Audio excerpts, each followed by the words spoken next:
السلام علیکم ناظرین کرام، شروع کرتی ہوں اللہ تعالیٰ کے بابرکت نام سے جو بڑا مہربان اور نہایت رحم والا ہے۔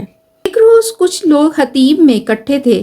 وہ آپ صلی اللہ علیہ وسلم کے بارے میں گفتگو کر رہے تھے کہ آپ صلی اللہ علیہ وسلم اچانک آ گئے اور کعبۃ اللہ کا طواف شروع کر دیا۔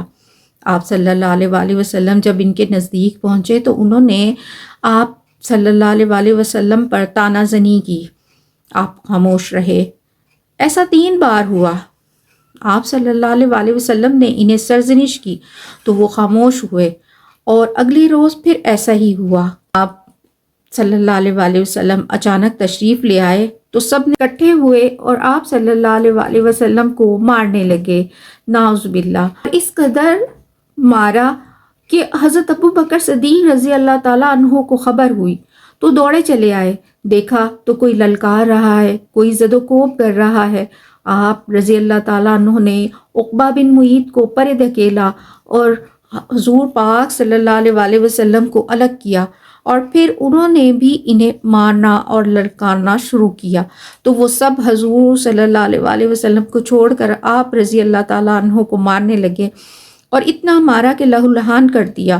حضرت ابو بکر صدیق رضی اللہ تعالیٰ عنہ کی 4 چوٹیاں تھیں، انہیں اگر چھوا جاتا تو وہ ہاتھ میں آ جاتی۔ ان لوگوں نے حضرت ابو بکر صدیق رضی اللہ تعالیٰ عنہ کو کپڑے میں لپیٹ کر بند کر دیا اور ایک گھر میں لے جا کر بند کر دیا۔ قریب تھا کہ وہ مر جاتے کہ وہ بول پڑے اور حضور صلی اللہ علیہ وسلم کے بارے میں دریافت کرنے لگے تو ان لوگوں نے انہیں خوب ملامت کی اور انہیں وہاں چھوڑ کر چلے گئے۔ انہیں کھانا دیا گیا مگر انہوں نے انکار کیا اور کہا کہ انہیں حضور صلی اللہ علیہ وسلم کی خبر دی جائے۔ آخر رات کے وقت انہیں دارالارقم لے جایا گیا جہاں حضور صلی اللہ علیہ وسلم موجود تھے۔ انہوں نے انہیں بخیریت دیکھا تو کھانا پینا گوارا کیا۔ حضرت ابو بکر صدیق رضی اللہ تعالیٰ عنہ کو پھر بہت تکالیف دی گئیں کہ وہ ہجرت کے لیے نکل کھڑے ہوئے۔ برق غمات پہنچے تو کارا اور احابیش کے سردار مالک بن دغنہ سے ملاقات ہو گئی۔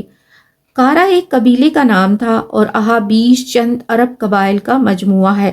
ان کو حبشی نامی پہاڑ کے پاس آپس میں تعاون کا معاہدہ کرنے کی وجہ سے احابیش کہا جاتا تھا۔ انہوں نے انہیں پناہ دی۔ قریش نے قبول کیا مگر کہا کہ وہ کھلم کھلا عبادت نہیں کر سکتے، کیونکہ آپ رضی اللہ تعالیٰ عنہ قرآن پڑھتے تو بہت روتے اور دل پر قابو نہ رہتا تو مشرکین عورتیں اور بچے ان کے گرد جمع ہو جاتے اور حیرت و تعجب سے دیکھتے۔ حضرت ابو بکر صدیق رضی اللہ تعالیٰ عنہ نے کچھ عرصے ابن دغنہ کی پناہ میں رہے، پھر اس کی پناہ واپس کر دی اور کہا میں اللہ کی پناہ پر راضی ہوں۔